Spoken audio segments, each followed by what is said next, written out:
بسم الله الرحمن الرحيم. الحمد لله رب العالمين، والصلاة والسلام على أشرف الأنبياء وخاتم المرسلين محمد وعلى آله وصحبه وسلم. ربنا هب لنا من لدنك رحمة وهيئ لنا من أمرنا رشدا. ربنا أرنا الحق حقا وارزقنا اتباعه، وأرنا الباطل باطلا وارزقنا اجتنابه. ربنا اغفر لنا ذنوبنا وإسرافنا في أمرنا وثبت أقدامنا وانصرنا على القوم الكافرين آمين.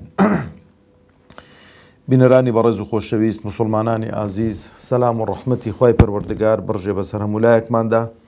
خواهي پروردگار عاقبت خير من بكا، سر برز و سر فرازي دنيا و قيامت من بكا، تندهاتو من لرابردو من باشتر بكا، بمسلماني بمان جيني، بمسلماني بمان مريني، بمسلماني زندي من بكاتو إن شاء الله تعالى. خۆشەویستان، خۆشحاڵم کە لە بەرنامەکەتان بەرنامەی بەهاکان بە خزمەتتان دەگەمەوە. خوازیارم خوای پەروەردگار هەرچی بەهای بەرز و پیرۆز و چاکە توێمان دابێنێتە دی، وەخوای گەورە بمان پارێزی لە ئەخلاق و ڕەوشتی دزێ و وەخوای پەروەردگار سەر بەرز و سەرفرازی دنیا و قیامەتمان بکە ئین شاء الله تعالى. لە دەرسی ئەمڕۆماندا لە خزمەت ئەو بەها بەرزەی کە ئیحسان لە حەڵقەی ڕابردوو هەر بە کورتی گوتمان لەوە دەست پێ دەکەین. یەکێکە لەو بەها بەرزانەی کە خوای پەروەردگار تەبارەک و تەعالە ئەمری پێ کردو، دەفەرمێ ئین الله یەأمر بالعدل والإحسان. خوای گەورە تەبارەک و تەعالە ئەمر بە دادگەری و ئەمر بە چاکەکاری دەکاتن. کەلیمەی ئیحسان خۆشەویستان لە لوغەدا پێچەوانەی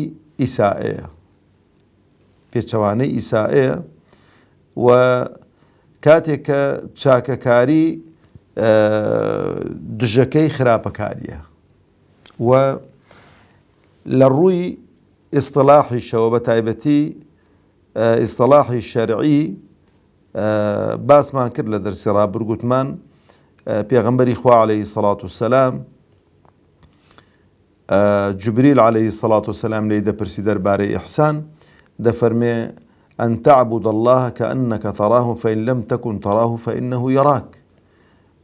إحسان أويك خواب برستي بشيويك كخواد بيني بلام كاتك يقين تلا دنيا خوانا بيني خواي پروردگار دبي يقين بك خواي قورأتو دبيني.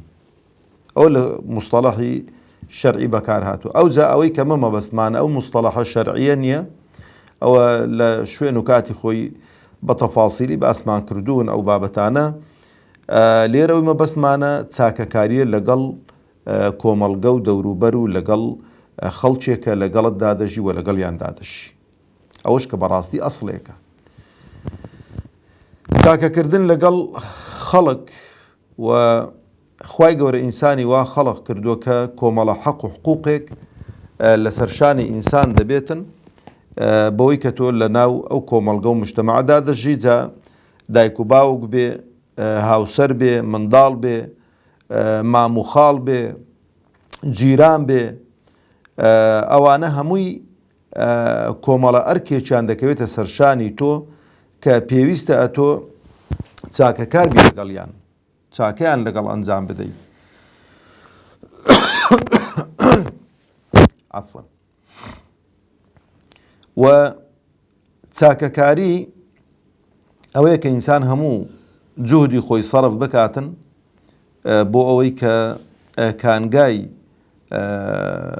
سوود و قازانج بێ بۆ خەڵکی و خەڵکی کە دەشڵێم ینی بەبێ ئیستیثنا. لەبەرەوەی ئینسان کە چاکەکار بێتن دەبێت لەگەڵ مسلمان و غەیری مسلمانیش بە تایبەتی ئەوانەی کە شەڕکەرنین، ئەوانەی کە شەڕت لەگەڵ ناکەن، ئەوانەی کە گوێچەڵت پێ ناکەن لە ئەهلی کوفریشدا کە تۆ مەسەلەن جیرانتن لەگەڵیاندا دەژی، دەبێ چاکەکاربی لەگەڵیان، بۆی کە ئەم دینە و پەیامە گەورەی خوای پەروەردگار تەبارەک و تەعالە خۆشەویست بێ لایەن.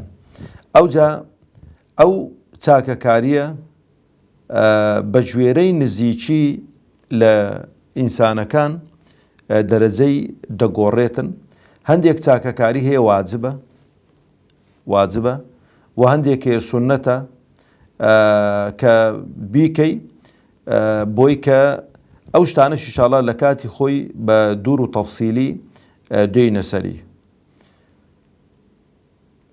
بچینە خزمەت ئەو ئاەتانەی خوای پەروەردگار تەبارەک وتەعالە کە باسی ئیحسان دەکەن و باسی چاکەکاری دەکەن. خوای پەروەردگار تەبارەک وتەعالە لە سوورەتی ئەننیسا ئاەتی 36 دەفەرمێ وەعبودوا الله ولا تشركوا به شيئا. خوا بپەرستن و شرکی بۆ بڕیار مەدەن، هاوتای بۆ بڕیار مەدەن و گەورەترین تاوان ئەوەیە کە خوای پەروەردگار خەڵقی کردووی ڕزق و ڕۆزی دەداتۆش شرکی بۆ بڕیار بدەی. هەر کەسێک لەسەر ئەو فیعلە بمرێ بە ئەبەدی لە ناو ئاگری دۆزەخدا دەمێنێتەوە بە کافری دەڕوا لە دنیادا. لەبەرەوەی شرک ئەگەر ئینسان تۆبەی لێ نەکاتن ئەوە وەکو گوناه و تاوانەکانی دیکە نییە بکەوێتە بەر مەشیئەتی خوا. ئینشاء عەذەبەه وئینشاء غەفەرە لەه. بە هەمیشەیی و بە بەردەوامی لە ناو ئاگری دۆزەخدا دەمێنێتەوە، خوا پەنامانداتن. تەماشەکەن لە دوای ئەو بابەتە گرینگە، لە دوای ئەو بابەتە هەستیارە دەفەرمێ وەبیلوالیدەینی ئیحسانە کە دەرسەکەمانە و چاکەکار بن لەگەڵ چێ؟ لەگەڵ دایک و باوکتان. طبعاً چاکەکردن لەگەڵ دایک و باوک واجبە، سنت نییە. ئەوە نییە بڵێ وەڵام من لە خێری خۆم لەگەڵ دایک و باوکم باش دەبم. ئەو کەسەی کە لەگەڵ دایک و باوکی باش نەبێ تاعەت و عیبادەت و خواپەرستیەکانی دیکەشی لێوەرناگیرێن. ئەو بابەتێکی زۆر هەستیارە. ئەو جا دەفەرمێتی وەبیذی القوربا، لە دوای دایک و باوک خوای پەروەردگار پۆلێنی کردوون دەفەرمێ لەگەڵ ئەوانەی کە نزیکتن، خزمتن. جا خزم کۆمەڵە خەڵکێکی دەگرێتەوە، مامی دەگرێتەوە، خاڵی دەگرێتەوە، پورەکان دەگرێتەوە، جا ئەو جا ئامۆزایە، خاڵۆزایە، پورزایە، ئەوانە هەمووی خزم. پێویستە چاکەکاربی لەگەڵیان و دەستی هاوکاریان بۆ درێژ بکەی. هاوکاریش خۆشەویستانم بە دوو شێوە ئەنجام دەدرێت کە عولەما دەفەرمون. هەندێک هاوکاری مادیە، بە مادە دەکرێت، بە ماڵ دەکرێت. خی گەورە پێی داوی کە پێی داوی دەبێ دایک و باوکی خۆت و خزمەکانی خۆت وە بیر بن، بە تایبەتی ئەوانەی کە پێویستن، ئەوانەی کە فەقیر و هەژارن نیانە، بەبێەوەی کە منەتیشیان بەسەردا بکەی دەبێ دەستیان بگری و هاوکاریان. ئەو جا وەلیەتامە. لە ناو کۆمەڵگەدا سنفێک هەن کە بەهر هۆکارێک بێ باوکیان لەدەست داوە، باوکیان لەدەست داوە و زیاتریش کە ئینسان یەتیم دەبێت، بە باوک یەتیم دەبێت، لەبەرەوەی باوک مەزدەری پەیداکردنی ڕزق و ڕۆزیە بۆ منداڵەکانی و سێبەرێکە بۆ منداڵەکانی. ئەو سێبەرەکە نەما ئەو منداڵانە یەتیم دەبن. منداڵیش هەتا تەمەنی 14 ساڵی هەتا باڵغ نەبێ هەر بە یەتیمی لە قەڵەو دەبێت. ئەنی منداڵ لەو تەمەنی کەی تا دەبێت 14 ساڵی حیسابی یەتیمی بۆ دەکرێتن، بەڵام کە گەورە بوو لەسەر قاچی خۆی ڕاوەستا و قۆناغ و مەرحەلەیە دەبڕێتن. لەبەرەوە خوای پەروەردگار تەبارەک و تەعالە لە دوای خزم و کەسەکاندا دەفەرمێ چاکەکار بن لەگەڵ یەتیمانیشدا، بۆی کە هەست بە سۆز و عەتفی باوکایەتیان لەسەر لا نەکەوێ، وەکو بڵێ زۆر خۆیان پێغەریب نەبێ لە ناو ئەو کۆمەڵگە و مجتەمەعەدا کە دەبینن هەموو منداڵەکان و هەموو ڕەفیقەکانیان بابیان هەیە و بابەکە مەسەلەن شتیان بۆ دەکڕیت و دەستیان بەسەری دادینیتن. ئەگەر ئەو کۆمەڵگە و مجتەمەعە ئەو سنفە لەبیر بکەن زۆر هەست بە غەریبی و بە غوربەتی دەکەن لە ناو ئەو کۆمەڵگە و مجتەمەعەدا. ئەو جا دەفەرمێ وەلمەساکین، ئەوانەی کە فەقیرن، فەقیرەکانیشتان لەبیر نەچێت چاکەکار بن لەگەڵیان. والجاری ذی القوربا والجاری الجنوب. ئەو جا ئەوانەی کە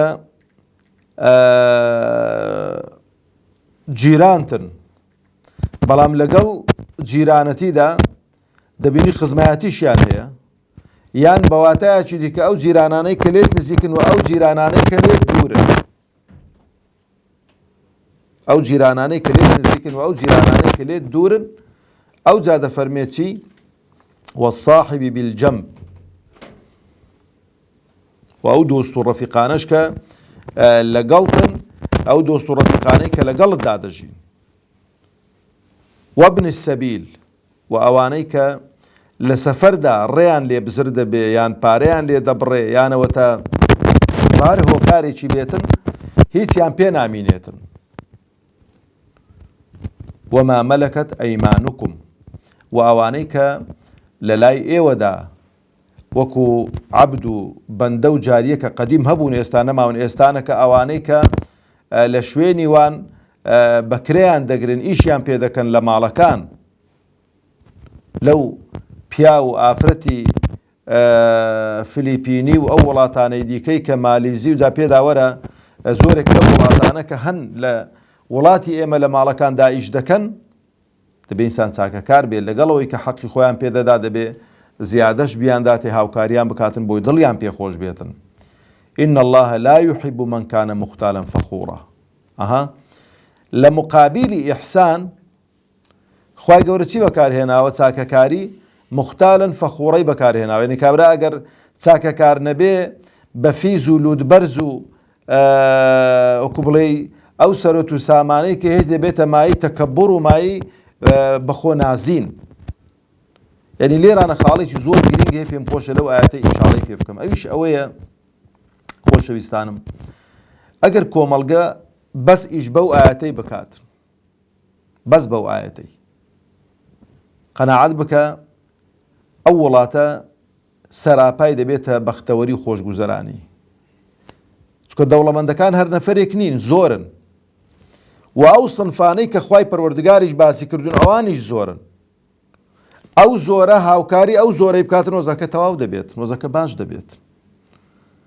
بەڵام مشکیلە ئەوەیە نە دەوڵەمەندەکان پەیامی خوا جێبەجێ دەکەن، نە فەقیر و هەژار و ئەوانەی کە باسیشم کردن لێرانە پەیامی خوا جێبەجێ دەکەن. لەبەرەوە خوای پەروەردگار تەبارەک و تەعالا تەماشە دەکەین کە ئەنواع و ئەشکال بەڵا و موسیبەتی بەسەردا هێناوین. ئەودا دێتە سەر خاڵێکی دیکە هەر لە مەسەلەی ئیحسان، خوای پەروەردگار ئەو جارەی تایبەتی کردو لە مابەینی ژن و مێرد. دەفەرمێ الطلاق مرتان فإمساك بمعروف أو تسريح بإحسان. لا أوش لسورة البقرة آيات 229. مسألة طلاق أخوش بيستانم ديارة وكو عرب ضل آخر دواء الكي كي هيج درمانك نما أوزا سوتان دنا كي أويك ئاستی کراوەی کۆنەی داغی کەی داغ کردن. تەلاق بەشێکە لە چارەسەرکردنی کێشەکان، بەس شەرتێکی کە کێشەکان چارەسەریان نەبێتن. ئەو هەر باشە ئەگەر وەکو بڵێ کۆتایی بە کێشە و مشکلەی دوو هاوسەر دێنێتن، ئەویان بۆ خۆیان دەڕوات و مێر دەکاتەوە، ئەویش بۆ خۆی دەڕوات و ژنێکی دیکە دێنیتن، عساوە لەعەلا کێشە و مشکلە لە مابەینی ئەو دوو هاوسەرە هەتا هەتایە چارەسەر بێتن. بەڵام لێرانەشدا کە جیابوونەوەشە، جیابوونەوەش نابێ بە ڕقوچین و بە تۆڵەسەندنەوە بێتن، ئەویش دەبێ بە چاکەکاری بێ. دەفەرمێ الطلاق مرتان. خۆی هەموو ئینسانێک کە پرۆسەی هاوسەرگیری دەکا سێ تەلاقی دەبن، یعنی بە مجەڕەد مارەکردنەکەی سێ تەلاقی بۆ دروست دەبن. ئەو تەلاقانە شتێکی شەرعین و ئیشیان پێ دەکرێتن. لەبەرەوەش خوای پەروەردگار کە باسی تەلاقدان دەکات دەفەرمێت دوو جار بۆت هەیە خێزانت تەلاق بدەی، بتوانی بیژێڕیەوە. یەکەم جار کە خێزانت تەلاقدا، طبعاً تەلاقدانیش ئەو بابی ئێمە نێدەنا تەلاقدان سوعبەت و گاڵتە و جدیاتی هەموو وەکو یەکە. لەبەرەوە ئینسانی ئیماندار و موسڵمان نابێ ئەسڵەن کەلیمەی تەلاقی بەسەر زاردا بێ. وڵا تووڕەبووم و جا کەست بینیوە کابرا دێ وەڵا ماوەستا خێزانم تەلاقداوە بۆ وڵا تووڕەبووم. کەست بینیوە لاقی لەسەر لاقیدا نابێت جشلەمەی بخواتەوە خێزانی سوعبەتی دەگەڵ کا بڵێ تەلاقم دای. شتیوالە مستەحیلە. لەبەرەوانە سوعبەت و گاڵتەکردنی تێدا نییە. بەڵام اختلافێکی لە نێوان زانایاندا سێ بە سێ تەلاقدان ئایا بە سێ تەلاق حیسابە وەکو خوای گەورە دەفەرمێ یان یەک تەلاقە. لە سەردەمی پێغەمبەری خوادا عەلەیهی سەڵات وسەلام لە سەردەمی ئیمامی ئەبوبەکردا 2 ساڵیش لە خلافەی ئیمامی عومەر ڕەزا و ڕەحمەتی خوای لەسەر بێ سێ بە سێ تەلاقدان بە یەک تەلاقیان حیسابە کرد. یعنی ئەگە کابرا بیست بایە خێزانی خۆی تەلاقدا دەبووە دەبێت 3 جاران خێزانی تەلاق بداتن. طبعاًەوە تەفاسیلە عەددەی تەلاق. یعنی بە کورت و کرمانجی کە توێ خێزانی تەلاق دەی کە جارێکت گوت تەلاقم دای مانگێکی پێدەچێ هەتا جاری دووەم دێتەوە بۆی تەلاقی دێوێت تەلاقی دووەم. ئەوجا ئەو ئافرەتە نابێ لە ماڵۆ بڕوا کە تەلاق درا. بۆی مەجالی ڕەجعەتی هەبێ مەجالی گەڕانەوەی هەبێ. لە ناو ئێمەدا هێشتا تەلاقی نەداوە تێی هەڵداوە لە بۆ ماڵی بابی.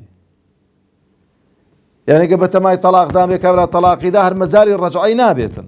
ئەها ئیسلام چەند حەریسە لەسەر تێکنەچوونی خانەوادە و عائیلە و ئەوانە. خوای گەورە دەفەرمێ ئەتەلاق مەڕەتان 2 جار بۆت هەیە خێزانت تەلاق دەی و بیجێرە بەڵام جاری سێمت کە تەلاق داوە ئەوە حەرام دەبێت و دەبێ مێردێکی دیکە بکاتەوە بە ئارەزووی خۆی و بە ڕەزامەندی خۆی. ئەو جار کابرا تەلاقی داتەوە 3 جاری دیکە تەلاق داتەوە ئەگە کابرا بیستەوە لای مێردیەکە مینە کابرا مارە بەجاشی بکە کە حەرام و کە پێغەمبەری خوا عەلەیهی سەڵات وسەلام لەعنەتی لێ کردووە. مەبەستم لێرانە ئەو خاڵەیە دەفەرمێتن کە تەماشەکە ئیسلام لە کاتی خصومەت و لە کاتی ناخۆشی و ناڕەحەتیانیشدا تەرکیزی لەسەر ئەو بەها پیرۆز و بەها بەرزانە کردوتەوە بەها باڵایانە کردوتەوە.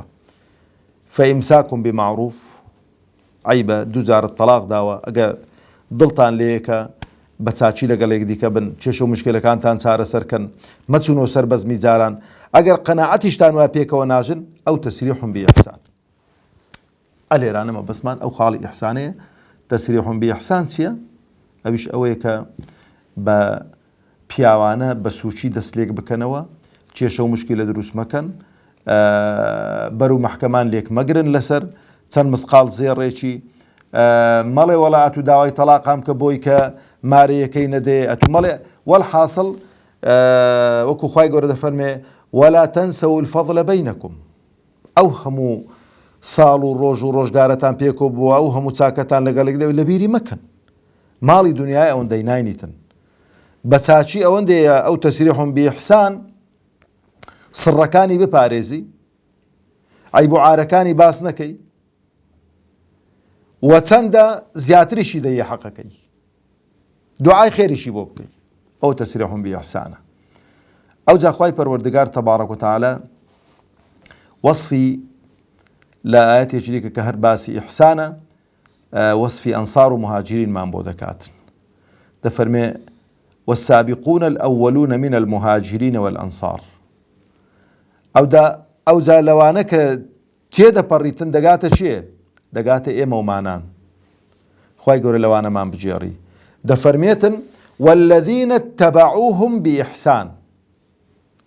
کەلیمەی ئیحسان خۆشەویستانی خۆم لە ئاەتێک بۆ ئاەتێکی دیکە فەرق و جیاوازی هەیە لە جوملەیەک بۆ جوملەیەکی دیکە فەرق و جیاوازی هەیە. ئەو دەستەواشە ئەو بەها گەورەیە لێرانە مەبەستی چێ والذين اتبعوهم بإحسان رضي الله عنهم ورضوا عنه. خوای گەورە ئیعلانی ڕەزامەندی خۆی کردو بۆ چێ؟ بۆ ئەنسار و مهاجرین و بۆ ئەوانەی کە بە چاکە بە دوای ئەنسار و مهاجرین دەکەون. یعنی چی؟ والذين اتبعوهم بإحسان إحسان لێرانە مانای وەرگرتنی ئەو منهەجەیە کە هاوڵانی پێغەمبەری خوا عەلەیهی سەڵات وسەلام لەسەری بوون. وەکو لە ئاەتێکی دیکەدا خوای گەورە دەفەرمێ فإن آمنوا بمثل ما آمنتم به فقد اهتدوا. ئەگەر ئیمان بێنن وەکو ئەو ئیمانەی کە هاوڵانی پێغەمبەر بوویانە عەلەیهی سەڵات وسەلام ئەوانە هیدایەت دراون لەلایەن خواوە تەبارەک و تەعالە. ئەوجا لە کۆتا دەرسی ئەم ڕۆژماندار چەندە لەسەر ئاەتەکان و لە خزمەت ئاەتەکاندا دەمێنینەوە کە باسی ئیحسان دەکا. خوای گەورە تەبارەک و تەعالە لە سوورەتی ئەڕەحمان ئاەتی 6 دەفەرمێ هەل جەزاء الئیحسان ئیلا الئیحسان. ئایا پاداشتی چاکەی هەر چاکە نییە؟ یعنی ئەگەر هەر کەسێک بوو چاکەی لەگەڵ کردی ئەتۆش چاکەی لەگەڵ بکەوە، جاگەر چاکەی بە قسە لەگەڵ کردبی بە قسەی لەگەڵ بکەوە. ئەگەر بە کردەوە و عەمەل چاکەی لەگەڵ کردبی چاکەی بە کردەوە و عەمەل لەگەڵ بکەوە. ئەگەر چاکەی بە پارە لەگەڵ کردبی بە پارەی چاکەی لەگەڵ بکەوە. بۆی کە ئەلجەزاء من جینسی العەمەل بێتن. چ کردەوەیەکی چاکی لەگەڵ کردووە چاکەی لەگەڵ بکەوە. خوای گەورە عاقبەت خێرمان بکاتن. والسلام عەلەیکم وەڕەحمەتوڵڵاهی وبەڕەکاتوه.